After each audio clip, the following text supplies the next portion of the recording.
when we found out how many weeks I looked back. It's like pretty much I got impregnated like the week that we moved into the house. So pretty sure he was conceived on the floor.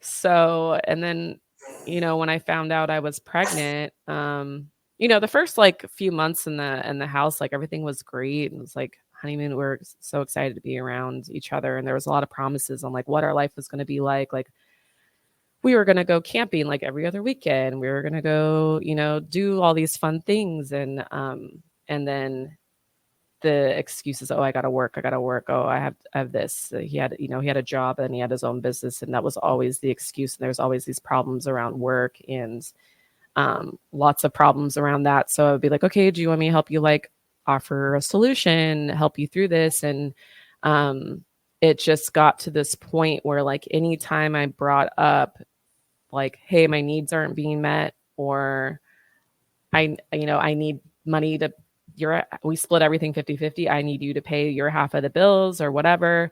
There was always some excuse, or the conversation would switch back to work and his challenges at work and how he's not getting his projects done or whatever.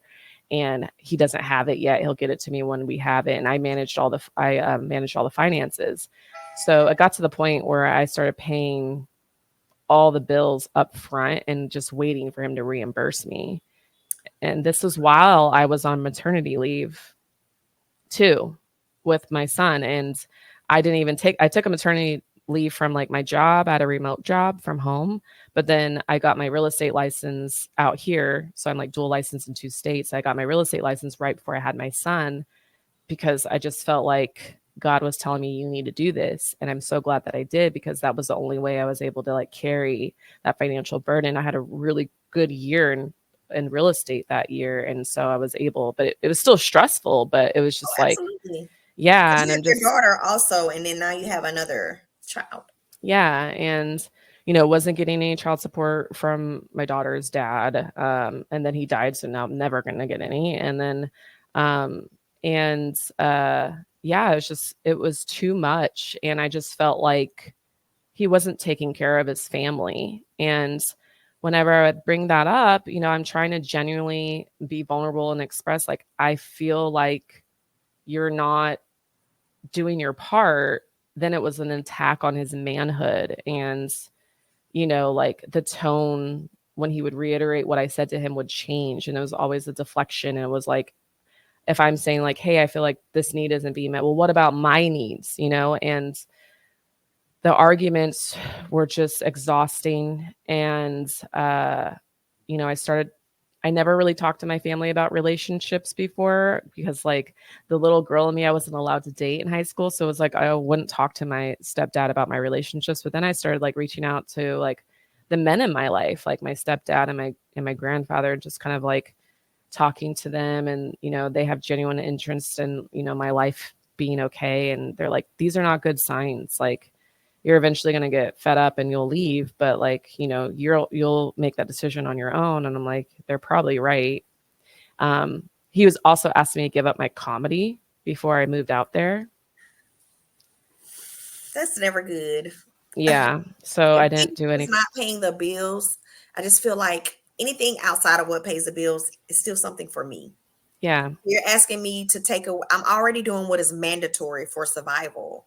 And Hmm. now you don't want me to have the one thing that is mandatory for my mental and emotional survival outside of the physical and financial that I'm having to do.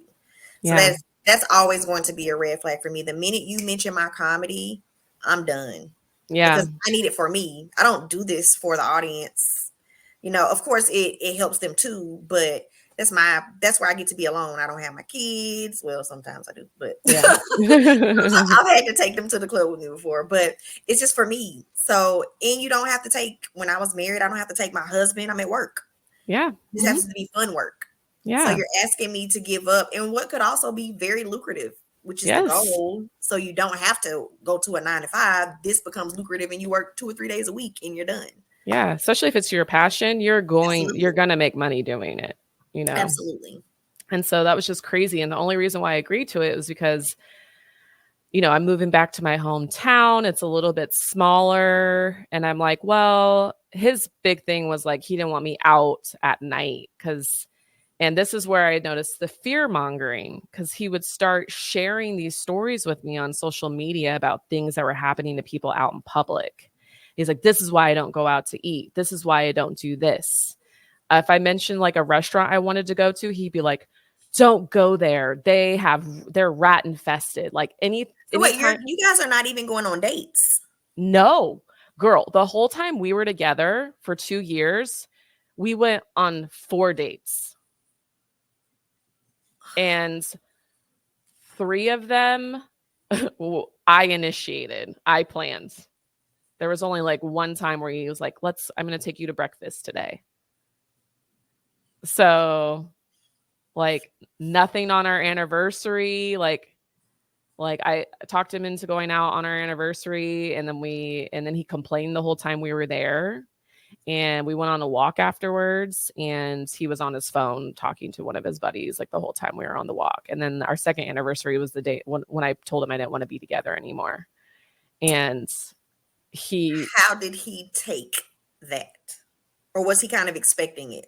No, he was upset and he was like, you can't just rip apart people's lives like this. And I'm like, excuse me? The one whose life has already been ripped apart by moving here and having to do everything myself. Yeah. So he was like, well, we'll figure out this and that and that. And I'm like, okay. So I'm like planning my exit strategy, but it's taken me a while. Real estate started slowing down and he just starts acting like everything is normal. But like, just being distant or whatever. And so then when I finally got situated, let me tell you what happened that made me realize that when it finally clicked that I have to get out. Okay. So it was when I found out that what happened with my daughter's dad. So I found out I took my daughter to the coast for the weekend because we didn't get to celebrate her birthday because I was sick. So we went out later, like a couple weeks later. And while I was driving out to the coast, I started getting all these text messages and hearing about the story. And so, I told her while we were on the beach, I wanted to get her in a serene place and, tell her. And then I told my most recent ex about what happened, and he was like very supportive, and we're like talking on the phone, and he was like, help me see a lot of the things that I see now about the situation. And it was just like nice to have the support. And then the next day when we got back home, he was working, but he was talking to me on the phone like all day while he was working. And I was like, will you just like come home? Like, I just want to like spend time with you. And he wouldn't come home, but he was like, trying to be there for me over the phone, I guess. So my daughter finally like goes to sleep and I'm like getting ready to go to bed. I'm like in the shower and he comes home and he's like eating food out of this bowl and he's like chewing all like being like obnoxious. Yeah. And he comes into the room and I'm like getting ready to go to bed and he's like, so is there anything else you want to talk about? And I said, no.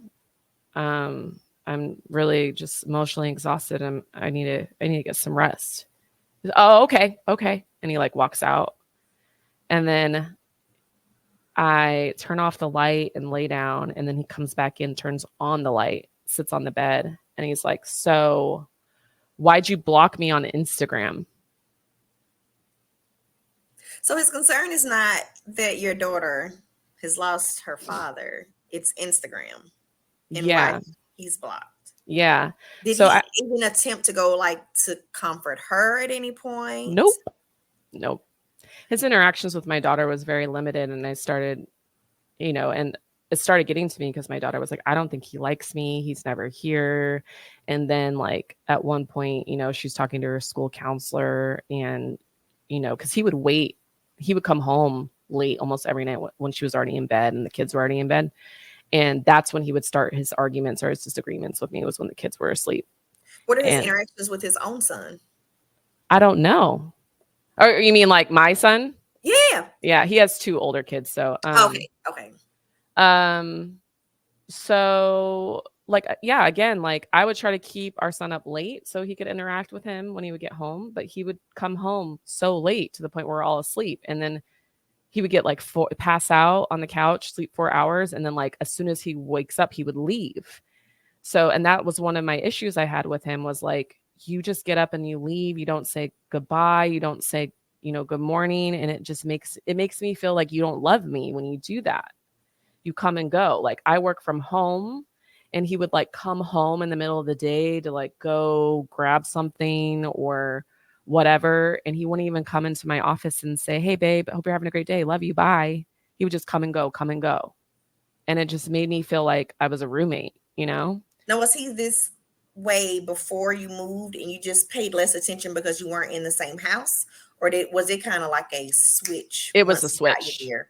It was a switch. That seems to be Be a common theme. A lot of times men say, well, you knew. And I'm like, no, there are No. people that are very good that do this. They've been doing it for years and they know how to get you. And right when they've gotten accomplished everything they want, they know how to turn it off. And you Yeah. are blindsided. Because you may Yeah. have red flags of other behaviors, but when it comes to that, you can have no idea. Yeah.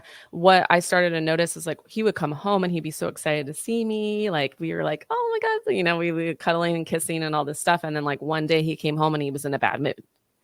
And I'm like, oh, is everything okay? And then like he would, explain to me. And then it was like this trend. And so I kind of stopped asking. And then I would just try to give him space because, he was really into music. And so he would like go down in his area. He had his own little area with his like studio stuff. And so he would go and he would make music. And I'm like, okay, like trying to give him some space to like decompress.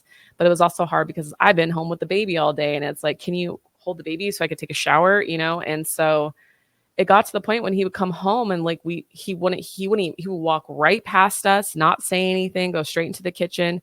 So we would just kind of be like, all right, like I guess we were not talking. And even like my daughter's picking up on this energy. And then like when we started talking about our issues, he's like, well, I'm tired of coming home and feeling this energy of, oh no, he's home. And I'm like, that's not what that is. That's us trying to give you space because you come home in a bad mood every day. And so everything would just keep getting flipped. And I asked multiple times, like, if, will you go to counseling with me? Because I was in therapy. And he was like, no, I'm I'm not going to do that. I'm like, okay, well, will you do some exercises with me that my therapist like suggested that we can do to work on communication? He's like, oh yeah, totally. And then he would never do it. So I remember one time we were talking about his ex-wife because he would bring up kind of like what he went through with his ex-wife and things that he went through with his older kids. And so he told me that when things got bad between him and his ex-wife, that she started going to marriage counseling without him. And he's like, that's not marriage counseling. And I'm like, I could understand that. And I was like, did she ever ask you to go with her? And he said, no. I'm like, if she would have asked you, would you have gone? And he was like, absolutely. And I'm like, thinking in my head, like, I've asked you multiple times to go. You would have gone to save the relationship with your ex-wife, but you won't go to save our relationship. So that was like, all right, I'm done. But to get back to, sorry, what I was talking about before, that night when I found out about my daughter's dad, he brought up Instagram, why I blocked him. I had blocked him previously on there because he would get mad at me for posting pictures of our son. And my Instagram page was private. It was on my private page. And I'm like, I have family that lives across the country all over. And this is how I share pictures with him. He's like, oh, well, I just don't understand why you send them pictures, but you don't send me pictures. Why do I need to send you pictures of You our live son? You're here. with him. You live here. Take your own pictures. So I got tired of him attacking me, bullying me on Instagram. And so I blocked him. And then I eventually unblocked him, but I blocked him from my stories. And so I think he discovered that he was blocked from my stories and he thought I blocked him again, but he brought that up as an issue. And I was like, why are you bringing this up when I'm going through like a traumatic grieving process right now? All I want to do is sleep. And he wouldn't let me sleep. He just sat in the room and kept this circular argument that was going nowhere for almost 2-3 hours. And the whole time I was just in my head, I was like, I have to get out. I have to get out. I have to get out. So I was trying to get out. And it took me a while. But then there was at one point, because my goal was like, I was having a really hard time of like letting go of the idea of being a homeowner. I worked so hard to be a homeowner. And I was like, I just want to save enough money so I can buy like a small condo and live in that. So then once we sell our house or whatever, then I could like rent out the condo and then buy like a real house for like me and my Yeah. kids. And that was my goal. That's what I wanted to do. Cause I was really worried about like my credit getting ruined, like him not wanting to sell the house, like all those things, you know? And so and I looked into renting and I was just like, oh my God, I don't want to spend all this money and just have it being thrown away. But there was our house is a very beautiful home. It's like a mid-century modern home. It was a custom built. We're like the third owners of it. And it just needed a little bit of TLC. So I did a lot of painting and like decorating, made it look really beautiful. And our shower in the master bathroom was like original tile, and the grout was like really gross. And he works a lot in like car stuff. So like his oil from like working in cars would get like, it was just so gross. And I'm like, I want to get the shower redone. And of course, he never wants to pay to get anything repaired. Most of the stuff that I did on the house, I paid for myself. But I was like, okay, well, maybe I'll just get it regrouted. And I looked into this company and I said, hey, I'm going to have this guy come out and give us a quote on getting it recrowded, like steamed and regrouted and stuff. So he had this weird thing about whenever, like, I was like, let's have a landscaper come, because he wasn't taking care of the landscaping. So I hired this guy to come through and look at the landscaping. And when he saw that there was a man on our property on the cameras, he'd be like, who was that? I don't want you making deals with men until I shake them in the hand and look them in the eye. And I'm like, I can understand like you being protective of us in the house, but that seems like some ego shit, you know? Absolutely. So, and then he was like, no, I'll take care of the landscaping or whatever. And I had already like paid for them to come. And then they came and they did the landscaping. And he was like, I don't know why I was tripping. They did such a good job. I should have, you know, and I'm just like, what the fuck is happening? So this guy comes to the house to look at our shower over the weekend or whatever. And then my ex gets back from work. We're sitting on the couch. The next day is the first, right? So I'm asking him about mortgage money. I'm like, do you have money for your half of the bills? The mortgage is due tomorrow. And he's like, yeah, I already sent it to you. And he was like giving me attitude about it. He's like, I already put it in the joint account. And I'm like, oh, okay. Because every time he switches up how he gets, like sometimes he'll give me cash, sometimes he'll put it in the joint account that I opened for home expenses, or sometimes he'll Zelle it to me. And he doesn't communicate with me when he does it. Usually it's after I ask him. So he's like, I already put it in the account. And I'm like, oh, okay. So I go on my phone to look. He's like, oh, what? You don't believe me? I'm like, I'm just checking it so I could pay the mortgage. And I look, and he only gave me half the mortgage. He didn't give me the rest of the bills that I already paid. And so I'm like, okay, you gave me half the mortgage, but I need X amount of dollars for the rest of the bills. He's like, okay, well, I'll send that right now. And then he gets on his phone and he goes, who was that? Switches it up. Who was that guy that So came an to the argument to avoid. And I said that was he was like, oh, okay. How much did he quote you? And he said he would do it for like $400 or something like that. And he was like, oh, so are you going to do it? And I'm like, yeah, I think it's super reasonable. And he's like, oh, okay. Well, he said something smart like, thank you for consulting with me on that. And I was like, yeah, sure, no problem. And he's like, I was being sarcastic. And I'm like, why are you being sarcastic? And he's like, you just agreed on a price? I'm like, well, are you going to pay for it too? I mean, I was planning on just paying for this on my own. I have no problem paying for it. Well, I could have got one of my friends to do it for cheaper. I'm like, you have friends that specialize in this service? He's like, oh, yeah, sure. And then I'm like, and so I called him out, because towards this point in the relationship, my phone is listening to all these conversations. So every time I open up my Instagram, Oh, you get an ad. I'm getting ads Dr. Romney talking about narcissistic abuse, psychological abuse. And I'm like, oh, this is what's happening, you know?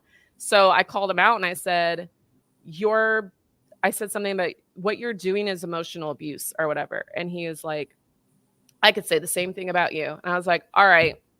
That's, again, emotional abuse. To turn it around, that's manipulation. Yeah. Gaslighting. So I was like, yes. So I was like, okay, the kids are asleep. I'm going to leave the house for a little while. And I went on a drive and all these emotions were coming up and I was just like starting to cry. I'm like, I have to get out. And I was feeling guilt because it's like, I put my daughter in this situation. I'm feeling guilt because I'm breaking up a family. I'm going through all these things. And I went to my aunt's house and I just cried. And I was like, I got to get out. I got to get out. She's like, just rent a place. She's like, just rent a place. I know you don't want to, just go rent a place. And so the next day I took the day off work and I went and looked at, when my son was asleep, my daughter was home. I went and I looked at the apartment. I went and looked at this one I looked at before. Before it was like $2,300 a month or something like that, which is what I didn't want to pay because I wanted to pay like exactly what I was paying on my mortgage or less. And I went back and I looked at this place and I got in for like $800 or $1,800 a month. And I looked at like 3 different units and I was like, like they're nice, but I don't really know. And then I go back into the leasing office and they're like, I noticed that there was a unit open by the swimming pool. And I was like, oh, can I look at that? And I go and I look at it and the placement of the apartment, it was like so gorgeous because I have like a view of like our big Butte inner city that is like, you know, a monument. And I have like an awesome view of the hills and it's just so peaceful. And it's like, no one could see into my apartment. And I was just like, this is the one. And I just felt so much peace. And I was like, I'm doing it. Right. So I was like, I want it. I put down the money. I got boxes. I started packing up my stuff. And then he came home and he was like, you know, you're completely blindsided me on this, right? I'm like, I told you like 3, 4, 5 months ago that I was done. So no, this wasn't blindsided. And then like while I was packing just the whole time, he was just like picking fights with me.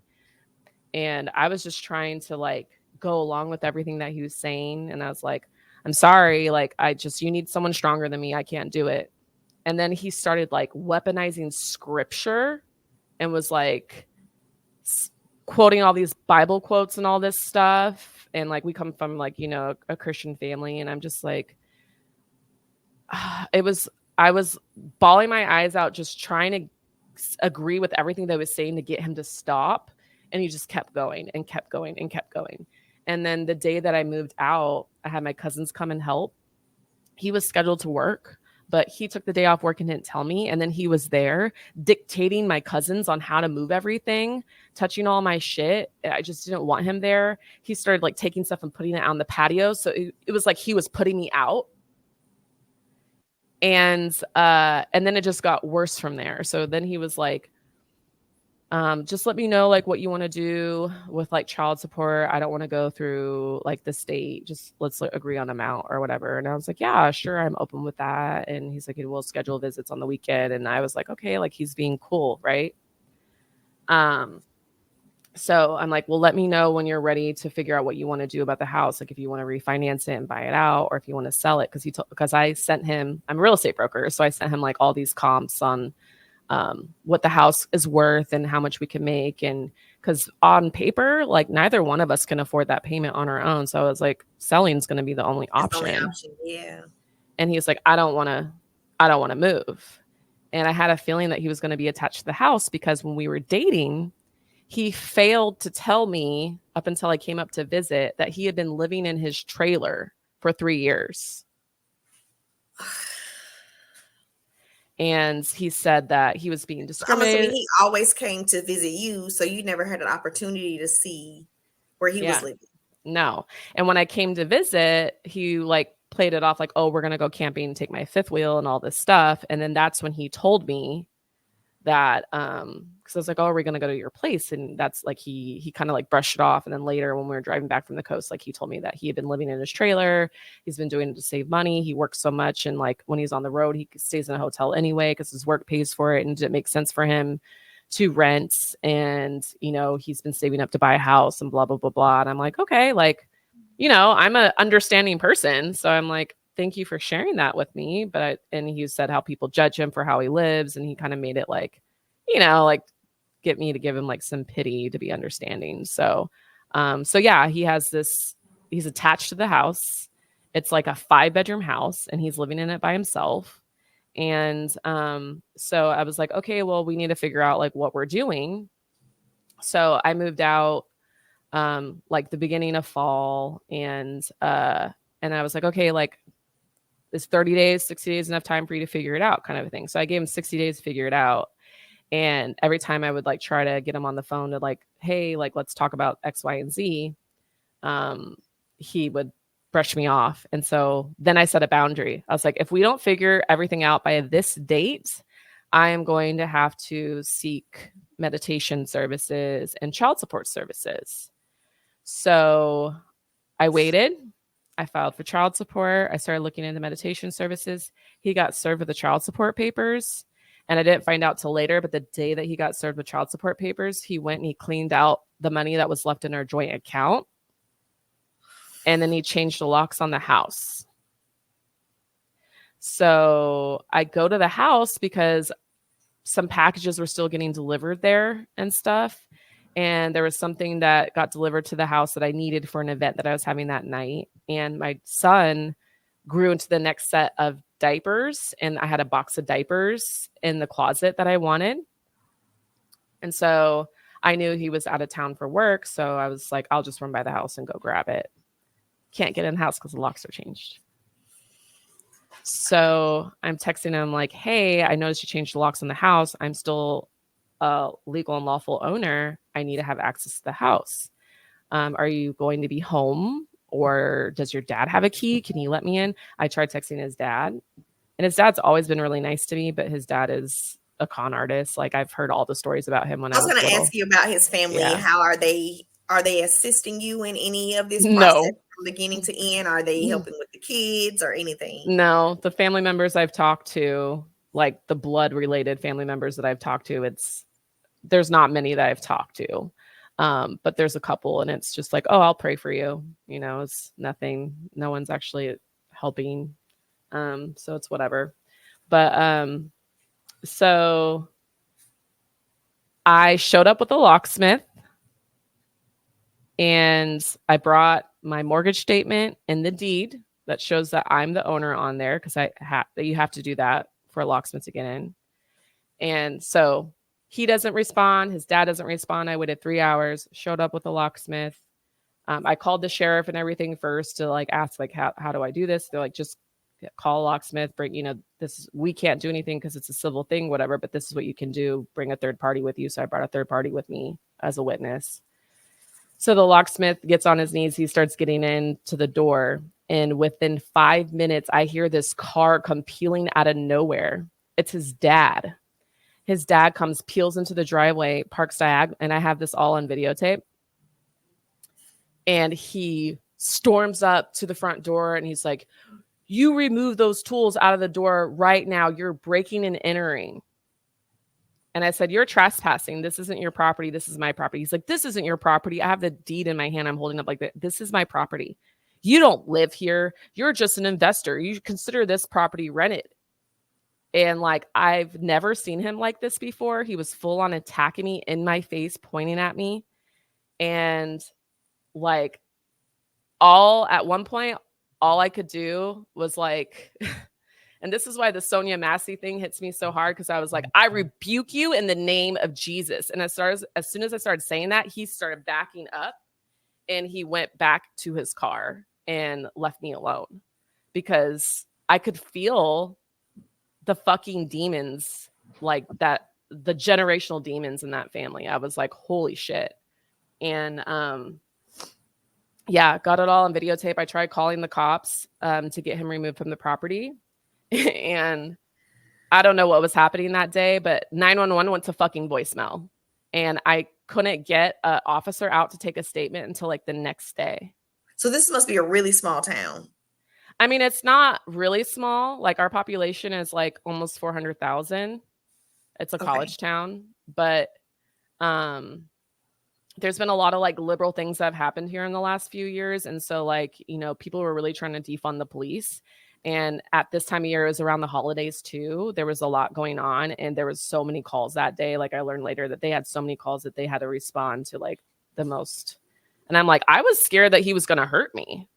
Yeah. And I'm so glad that my kids weren't with me.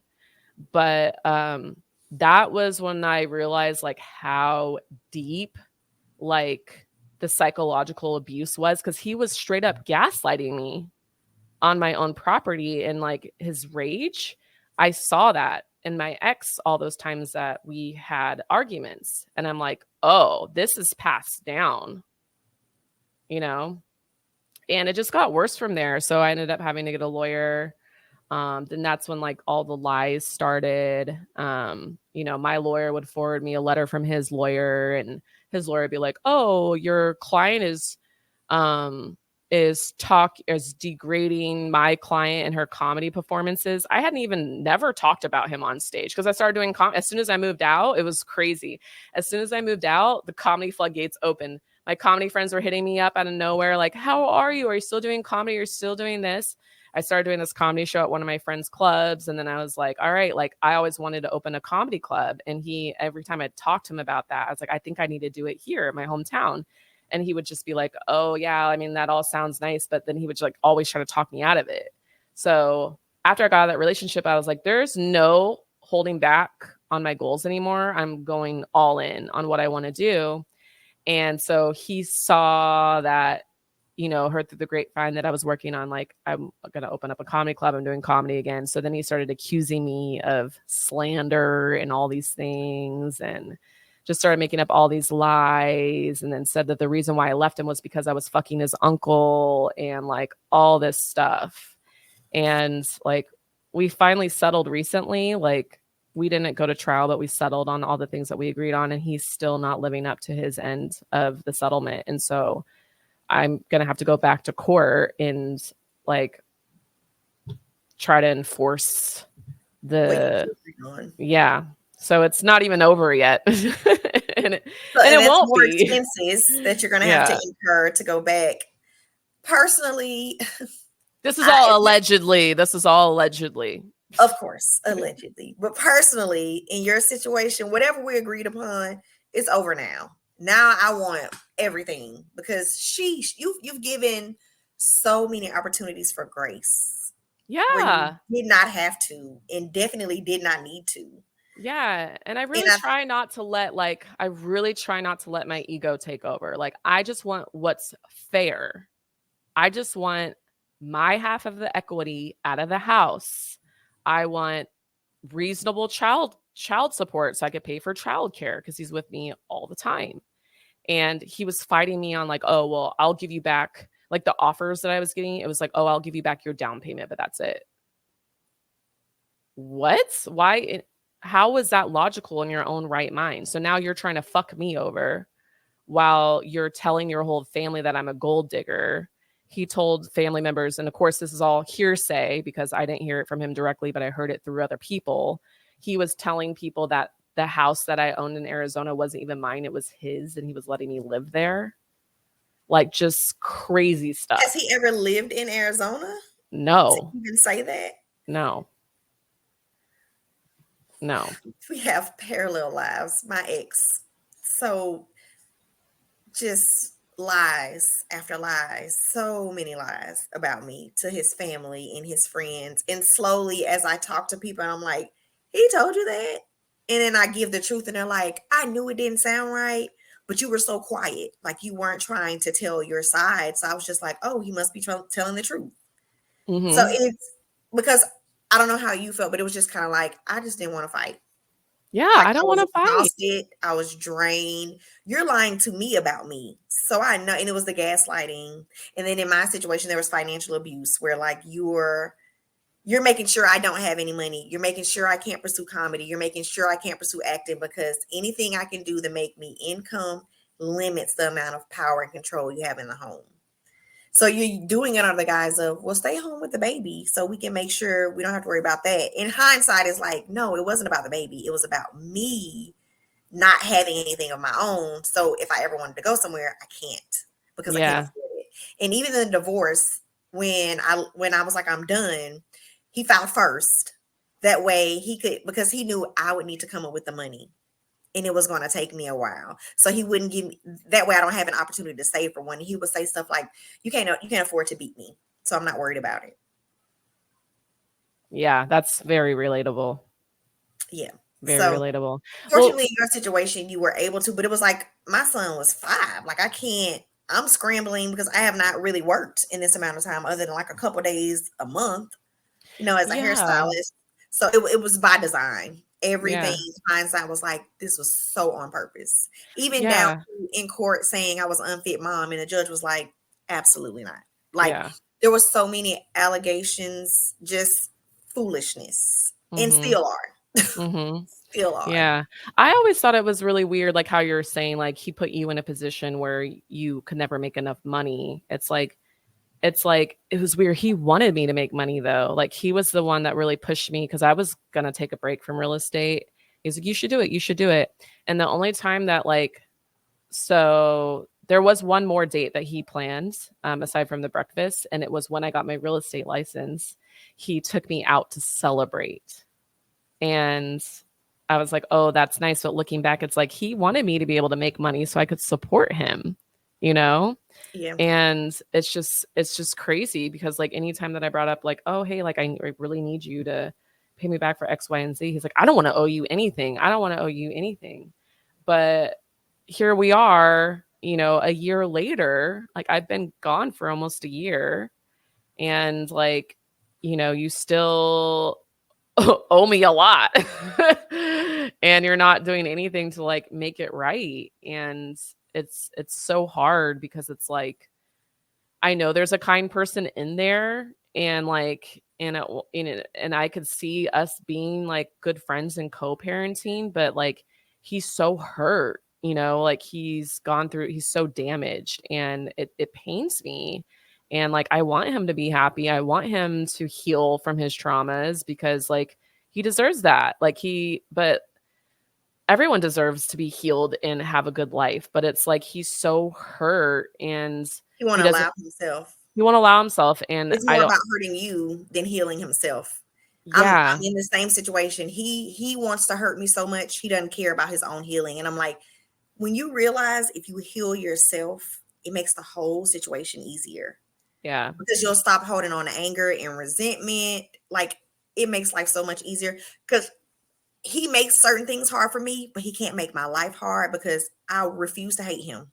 Mhm. As much as I should and could, I just refuse. I don't Yeah, want to me deal with too. him, Me but I too. refuse because hating you takes more energy than just letting you go. Yes, it does, and I don't Just even really let it like go. talking to like, and when you're going through it, you talk a lot to your family members and your friends about what's going on, but I stopped and I started saving it for therapy because like, my family gets angry about it, and then they'll say things and they may like call him names or do kind of, and I'm like, I don't want any of that energy. Like I'm not out here being like, oh, this pussy ass bitch nigga. Like, no, like that's not who I am. I've never been that way. Like I just want to like wash my hands and like and move on. And because we have a son together, now we have this co-parenting plan, like I'm going to see him Yeah. every other weekend, and I want those experiences to be pleasant. And it sucks because I just feel like I can't genuinely be myself, like because I don't know whatever I say that day what's going to be held What's gonna against tip you off? me, Yeah. you Same. know? Same. And they just don't see that they can't even see that you're doing nothing or being nice. I'm the first to say it. I'm never nice. I just do nothing. Yeah. But they can't even see that she's not responding. Yeah. I've responded twice, and it was just I had had enough. Like enough picking, enough lying. I've responded twice in about to be 5 years. And it's just like you can't even see I'm not responding to you because you're so filled with hatred. And the hatred is fueled by his mother, who is the most hateful person I've ever in life. I'm going to do a whole episode on her. She's the most hateful person by admission of her own family, his father, his sister, like every person around them, just hateful. And I remember being in therapy, and the therapist was like, dude, what is wrong with your mother? Like, she needs to be here, and y'all need Yeah. to be here together. And it Hmm. sounds like his father is kind of the same vein with his Yeah. mom, where like, y'all both need to be sitting here.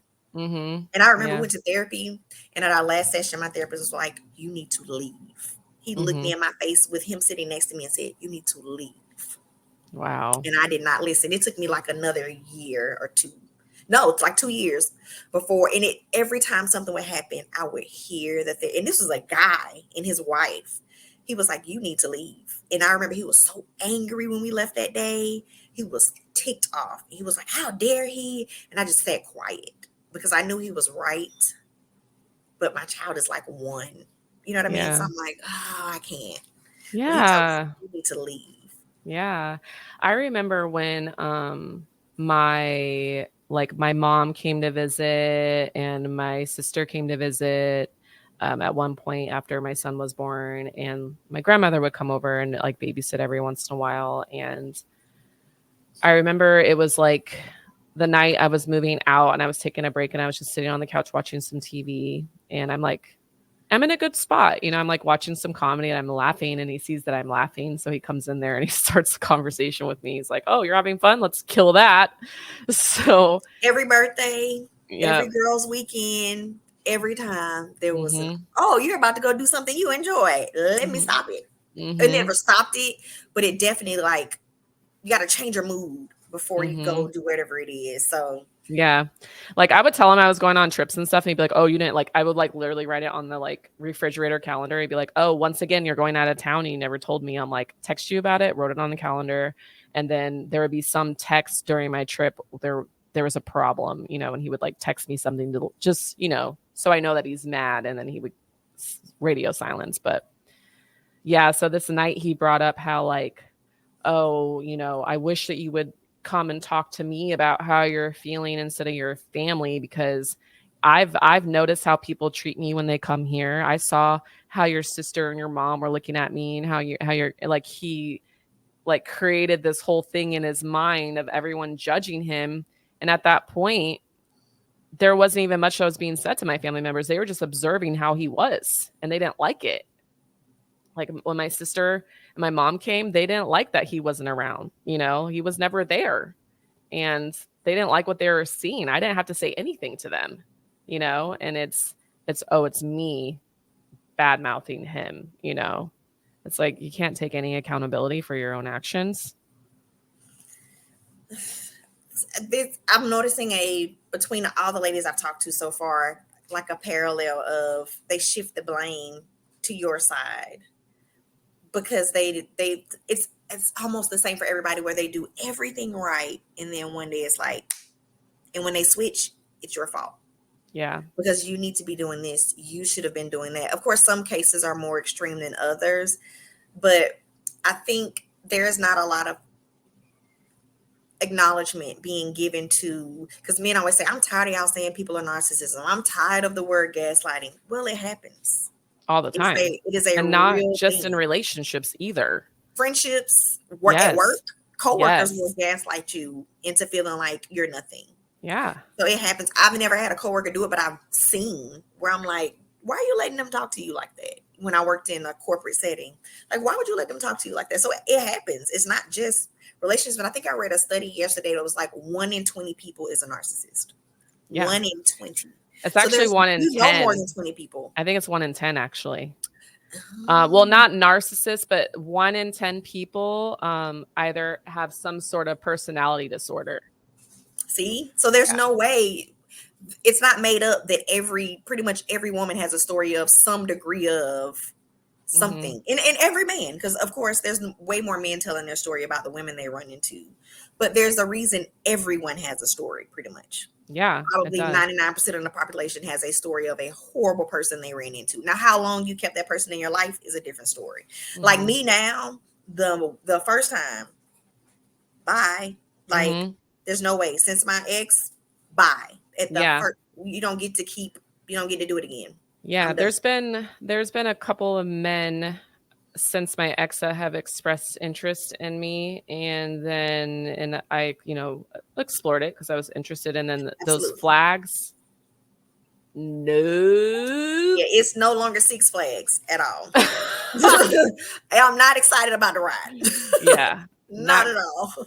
not going on the Batman ride, not going on the Subaru, not going on the Riddler, definitely not going Nope, on the Riddler. I do nope, enough mental nope. gymnastics. It's Confederate flag. No, thank you. Yes, Get away yeah. from me. So yeah, those red flags, I'm not turning them green. I'm not turning them yellow. It is full stop right now. I'm Mhm. getting off the ride. There's just Mhm. no way. I was just recently talking to a guy and we had a really bad argument. Well, I shouldn't say argument. We had a disagreement. And he said something and my brain went, whoop. And I said, thank you. You have a good day. And I hung up and I was done. Mhm. Because there's no way. Because it was too early for you to be like in the talking phase. It's too early for you to. So I was like, you know what? Been down this road. I know how this ends. It just progresses and progresses. No, thank you. So I was telling my therapist, I was like, I need to see, and I think a lot of women should, what in their personality am I missing to even get to that flag? And it could be Mhm. nothing. It could be some people just come with a representative and then something happens and you see it. Mhm. Or is there something they say that I like? Like I'm doing that work.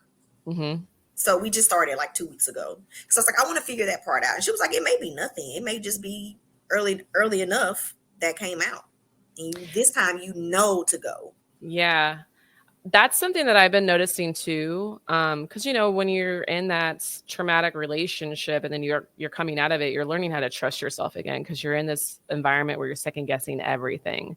And then I imagine you're probably an empath like me where you feel a lot. Hmm. And so sometimes you're picking up on things that don't even belong to you. You're picking up on other people's energies. And so like I had to get back to remembering how to like pray for protection. Like I was in this when I was before I got into this relationship, I was in a really good place where I was like learning how to like pray and meditate on protecting my energy and like asking like God, universe, source to like only allow me to feel my energy and don't let negative energies come in and affect me. I don't want to pick up anything that doesn't belong to me. And I forgot to do that. And so getting out of that relationship, you're feeling these things. And there's been a couple situations where like I was aware enough to feel that something was off, but I didn't follow through on like maybe I shouldn't be here or maybe I shouldn't be interacting with this person. Especially those feelings of like not feeling welcome or feel in a place where you feel like you can't be yourself. And if you're going to be yourself, you're going to get like reprimanded for it. Like that's kind of what I'm learning right now. And it's hard because it's like I've had to kind of like let go of like, certain situations and relationships and business relationships, friendships, stuff, because it's just not like aligning. And I'm feeling something in my gut and I'm ignoring it because like I value that person or that situation or whatever. And it's like, I don't want to cut someone off. But at the same time, it's like, you really do have to protect your peace and your energy because Mhm. people have other things that are going on in their lives that they're not willing to acknowledge or realize that Yeah, isn't like, healthy for them. absolutely. And And it's I don't hard. need I don't need your unhealthy stuff with my unhealthy stuff. Let me Yeah. let me work through mine. I can't take on Yeah. yours too. And I wish more people would work on theirs because I'm Yeah. doing the work on my side. Therapy Yeah. on Thursdays. Do Yeah. go talk to somebody because your Yeah. friends aren't enough. Your friends are who you talk to in the days leading to therapy to just Hmm. release. They can't walk you through it. Exactly. And so like I've been better about listening to myself. There's been times I've gone to like events and things like that. And I'm like, you know what? I'm not feeling safe here. I don't feel like I can be myself here, or I feel like I'm being judged or whatever. I think it's time for me to leave. And just like learning like how to listen to myself like that. I'm such a recovering people pleaser that I realize that there are times that like I would be too afraid to interrupt someone because I have to go to the bathroom and then I'm holding my pee because I don't want to be rude. And I'm like, why am I doing this to You're myself? harming yourself for the health of someone else. Yeah. And I'm like, I need to stop. And so just little things like that I've been working on, and it makes a huge difference for when those big things come up, you know? See, I've never been that person, a people pleaser, but I'll just let it go. Hmm. And I've learned I'm not gonna just let it go. Yeah. Like I'm I just even with my ex, I don't just let anything go anymore. No, I won't be mean and nasty like him, but I'm going to let you know absolutely not. Hmm. Like no more. Like we've Hmm. been divorced, no more. And even in that situation with that guy, I was like, I'm going to say how I feel and then good day, sir. Like Yeah. I no longer just sit because I would just literally somebody would he would be my ex would be going off and I'd just be like, Hmm. Hmm. but I've been I there. can't. Yeah, like I'm not going to try to please you and be like, oh God, please don't be angry at me. No, I would just sit and be like, whatever, like I get would it off. freeze. I would like free like, and I think that comes from my childhood because my grandmother had this abusive girlfriend when I was growing up. I didn't know it was her girlfriend at the time. Like they just made it look like they were roommates, but she was abusive, verbally abusive. And growing up around that, I realized that it made me afraid of confrontation. So when people start heightening their voice or yelling, That is me. I I that's just why I just get freeze. quiet. Hmm. No, I don't. I just get quiet and let you work through that on your Hmm. own. And then if you Hmm. want to talk about it after you work through it, well, I used to be open. Now, the minute you yell, I'm just like, because I feel like once you start yelling at me and you realize I'm not going to respond, I feel like that makes it easy, especially if once you do it and I say, hey, I don't like that. If you don't immediately feel like crap about it, you're like, well, this is how I talk. I'm not being mean. This is just me when I'm upset. Well, I'm telling you that being just you does not work for me. Yep. So if you want to talk about it, we can talk about it, but not in that tone and not at that volume. Hmm. Now, if I say that to you and you immediately make an excuse to try to make me accept it, that's going to be a pattern. I see that as something you're going to want me to do forever. You're going to want me to accept you doing certain things to me. And to me, it's not even just that. My mind goes to everything. Now you're going to say, this is just me about everything. And I date older. So they're definitely set in their ways, 50 years Hmm. old.